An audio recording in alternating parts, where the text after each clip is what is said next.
action. The cold front has officially moved through. Now we sit back because rain is on its way, and we'll have the latest from the Skywatch Weather Center.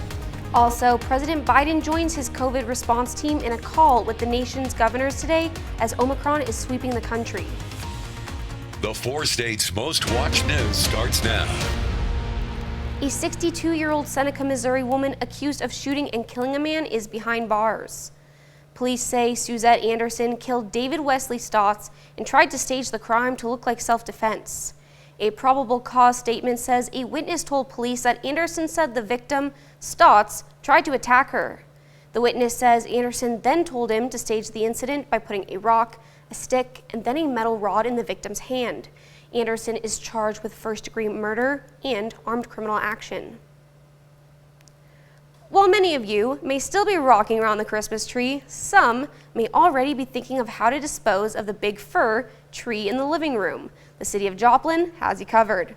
You can drop off Christmas trees at 3 convenient locations: Humphrey Park on Utica Street in the Royal Heights neighborhood, McIndoe Park at Glendale Road in Jackson Avenue. If you go there, they ask that you place your trees in the southwest corner of the parking lot.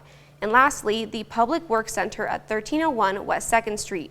Of course, you need to remove all decorations and place them near the sign that says Christmas tree drop-off at one of the above locations. The city will accept the trees through January 31st. That is great advice, because this cold front that pushed through early this morning, while we've been able to stabilize our temperatures, it's extremely dry. We avoid any red flag warnings, no high wind advisories, but at the same point in time, Bronte reminding us, if it's that time where you have the tradition of disposing of the Christmas tree immediately afterward, today, not the best day to try to do it yourself, especially if you had burning on your mind. We have dropped down to the mid-20s as far as percentiles go for our relative humidity. And even earlier, when we had a little bit better air hanging on the southwest corridor of I-44 right there, it kind of almost made a U shape like that. This has all become so extremely dry. How about dropping below 20% in central Kansas? Now, our temperatures, after a pretty good dip this morning, we're now back up into the low 50s. We have you right there in Yates Center, all the way up to the high 50s in Miami. I'll kind of split the difference and go 55 right now in Joplin. Cloud cover we had down to the south that did not have a raindrop in it has now reemerged up to the northwest, and this will be a trend for today. We'll have gradually increasing cloud cover for really the afternoon and into the evening, and that's what this is going to bring, and it's some much needed rain. We need the precipitation at this point. Don't worry about your evening plans. Don't cancel anything by any means, but then get ready for tomorrow morning, because overnight, good line of thunderstorm activity is going to work through from southwest, kind of push northeast/east. Temperatures, not bad at all. In fact, Bronte, coming up here in just a little bit, let's talk about number one, how historically warm our December has been, and number two, how much rain we're going to get tomorrow. All right, thanks, Michael. A local ministry came together to give back to the Joplin community. The Take It to the Streets ministry did just that at the Route 66 food park on West 7th Street in Joplin. They provided food as well as a gift for each person and hygiene products. They also provided some blankets. I decided I wanted to get back to my community. You know what I mean? Because this is where I started. I grew up on these streets. I was homeless on these streets. And I know how it feels, you know what I mean? So we started a ministry called Take It to the Streets, where I go out once a week. I feed the homeless. I sit there, and if they call me or they need something, they need food or they need clothes, showers, anything. Officials are always looking for donations and volunteers. If you're interested, you can reach out to them on Facebook. Topping Nation Watch, there is already a rise in COVID cases and fears the holidays could make the numbers even worse as Omicron proves to be highly transmissible. Deborah Alfarone has more details from the White House. President Biden and his COVID response team are briefing the nation's governors as Omicron cases sweep the country. Daily cases have spiked to more than 176,000 people. That's the highest rate in nearly a year. Obviously, a lot of infection happening around the country. What I'm worried about is people basically not being careful at this moment. I do think it's safe for people to gather, but the best way to do it is make sure everybody's vaccinated, at least all the adults are. and then use rapid tests if you can get them. Home tests sold out at many locations, forcing many people to spend part of the holiday weekend waiting in lines to get tested. I have a procedure that needs to be done, COVID testing before my procedure, and now they're telling us that they're not doing it no more. President Biden has vowed to increase testing availability by opening federal testing sites and also buying 500 million at-home COVID tests with plans to mail them out for free. But that won't start until January.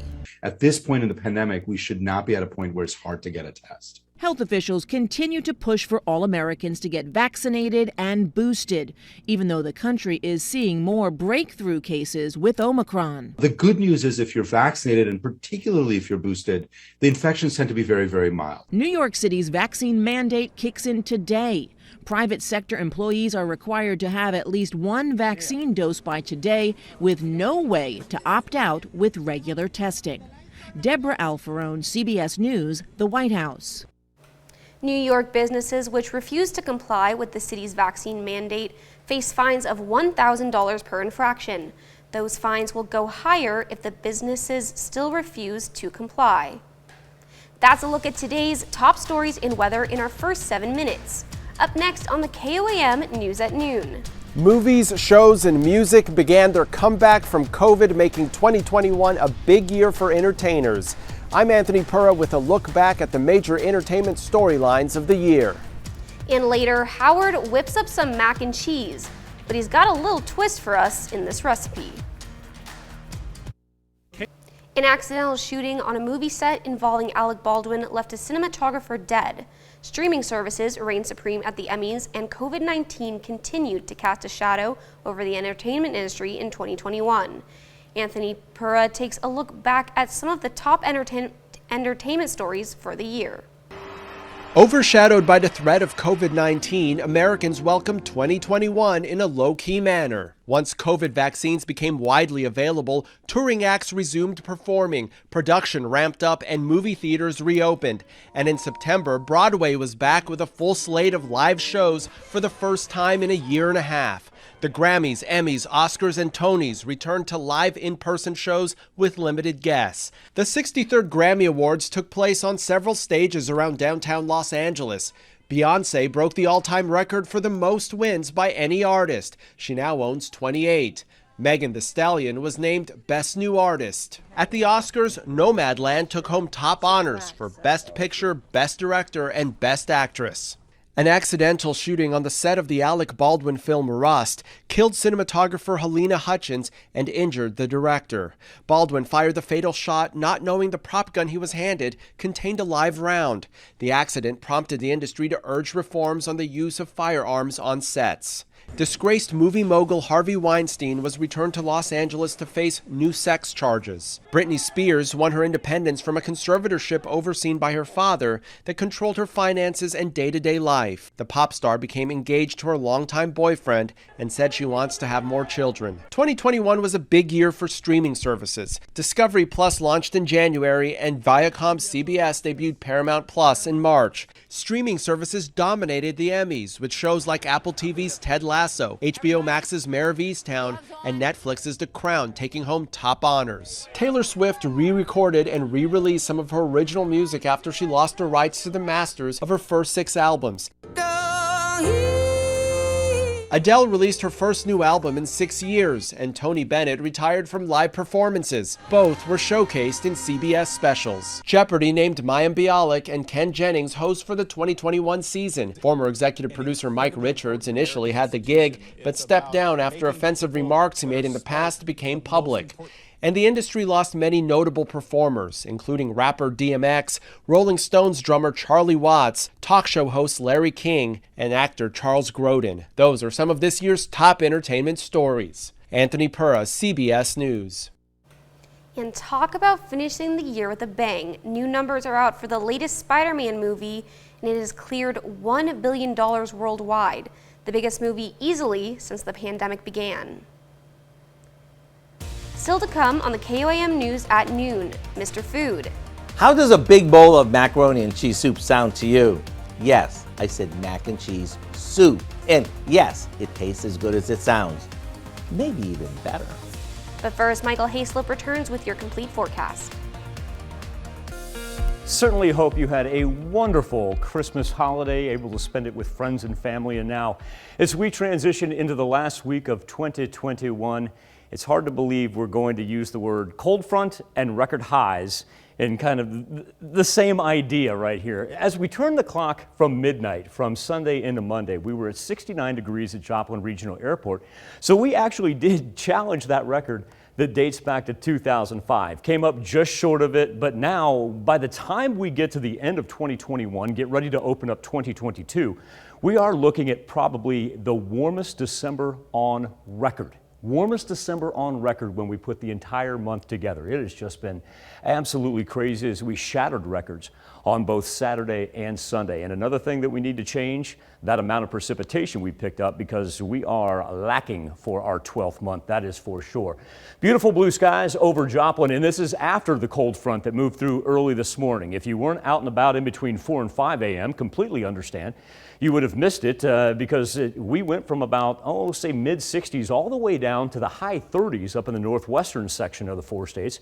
But a little sunshine has been able to warm us up, so we range anywhere from 50 being our low point in Yates Center, 57 right now in Cassville and Anderson, Miami, one of our warmer points along with Grove, up to 58 degrees, and able to do so even with the wind shifting and moving in from the north. We've been the recipients of not too bad as far as the 10 to 15 mile variety in the central and eastern part. Now it is a little bit cooler where that wind picked up on the west, as we see double digits in both Chanute and in Independence, and resulting in a 24-hour temperature change substantially cooler, especially down to the south from where we were at this point in time Sunday. Everybody else, say about 2 to 7 degrees cooler. Bronte brought it up earlier. They have drop-off places for your Christmas trees. It is not worth trying to burn them outside today, as our humidity has absolutely plummeted. This cold front coming in out of Canada, very, very, very dry. So even with the cloud cover that we're picking up out here, it's really not worth trying to burn anything for today. Contiguous 48. Cold front's going to kind of stall in on us. As a matter of fact, we'll be warmer tomorrow than what we will today, even with some anticipated rain. We do have some snow that lasts from the Great Lakes down to the northeastern portion of the U.S., and still problems with the atmospheric river. While it's certainly not as pronounced as what it was last week headed into Christmas, you can still tell everything that generates down here, even with that gap, it reloads, and you've got almost monsoonal territory through portions of Arizona and New Mexico, and then rains causing not only mudslides but also rock slides out on the west coast. So let's be very fortunate that we're going to be talking about mid-50s, partly sunny skies, and even some rain that we're in desperate need of. Don't have to worry about it for this evening. Really won't start to arrive until after we get past the midnight time frame. So here we go. It'll start down here, bottom left-hand corner, and when it does begin to pop up, starts off kind of mundane, but I tell you what, once this thing gets legs and it begins to push out to the east, then we're seeing some very, very heavy rain. Throw some thunder and lightning in there with it as well. And this is going to affect tomorrow morning's commute. Probably looking at about 4 to noon, going to be our best bet for the heaviest rain. And really picking up on our eastern portion of the 4 states. We're going to have a dividing line right here. Now, by the time we get to noon, should be done with that activity. But localized flooding is going to become a problem, because as we look at the rain tracker and put it into effect, you see this line of purple that'll pop up right here. That's 1.5 to 2.5 inches of rain. And while that's a pretty fine defined line, it's not widespread. You know, up here to the north and out to the west, we're looking at probably anywhere from 1/4 to 1/2 inch of rain. But I want everybody living in this sector, or if you have to travel there tomorrow, to know that those roads, and here's the thing, Bronte, those roads, because we've been so dry, are not going to be able to absorb all of it. It's going to be one of those things where, yeah, it's going to want to fight it off to begin with. And so we're going to see ponding and we're going to see flooding for tomorrow morning. That being said, we talked about the temperatures and whatnot. Look at this, 67 tomorrow, 50s middle of the week, and we head into New Year's Eve and New Year's Day in the 60s. No. Well, all I can say is for tomorrow, definitely want to be careful on those roads. You're going to want to join us for the KOAM Morning News as we keep you updated on those road conditions. All right, thank you. We take this time now to honor today's 4-state hero. From Fort Scott, Kansas, we salute Warren Davis, who served in the U.S. Army from 1943 to 1945. Davis fought in the Battle of the Bulge for his bravery, He earned numerous ribbons and medals, including 4 Bronze Stars. We thank you, Warren Davis, today's 4-State hero. Eventually, a taste of winter weather is going to arrive. So if you're looking ahead and making sure the family has a warm meal, soup is always a time-tested favorite. But instead of the same old, how about putting a twist on it and making that soup with macaroni and cheese? Something Howard has perfected over the years in the Mr. Food test kitchen. As the weather gets cooler and cooler, our cravings for comfort food seems to get bigger and bigger. Foods like soup and mac and cheese seem to be on everyone's must-have list. And if those sound good to you, but you can't decide which one to make, no problem, because we've taken the best of both and rolled them into a hearty one-pot dish that's to die for. We begin by bringing a pot of water to a boil. To that, we add a good amount of frozen mixed veggies and the macaroni from a package of boxed mac and cheese, along with a bit of salt and pepper. After it comes to a boil again, which takes about 5 minutes, we slowly add in some milk, the package of cheese sauce from the box, and a good amount of shredded cheddar cheese. Once it simmers for a bit and the pasta is tender, it's time to grab a ladle and dish it up. Whether you serve this in a crock or in a big bowl, I promise you'll hear all sorts of oohs and ahs with every spoonful. To get the recipe for our creamy, dreamy macaroni and cheese soup, all you have to do is check out our website. I'm Howard with Kelly in the Mr. Food Test Kitchen, where today we found a doubly comforting way for you to say, ooh, it's so good. You can find this recipe along with a lot more good food from the Mr. Food Test Kitchen online. Just go to our website at koamnewsnow.com. Now, here's a look at 4-State market prices.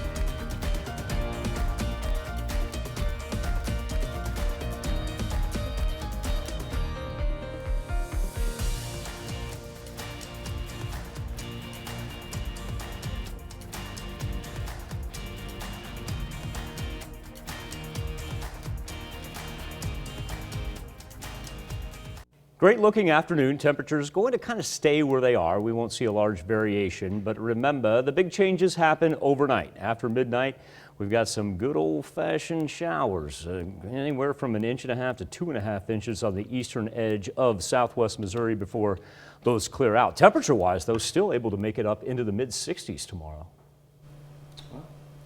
Here's what's coming up at 5. Holiday online sales are expected to hit a record in the U.S., which could mean record return rate for online purchases. It's 25% compared to just 8% in brick and mortar stores. We're going to show you how some sites are streamlining the process and doing it while helping the environment.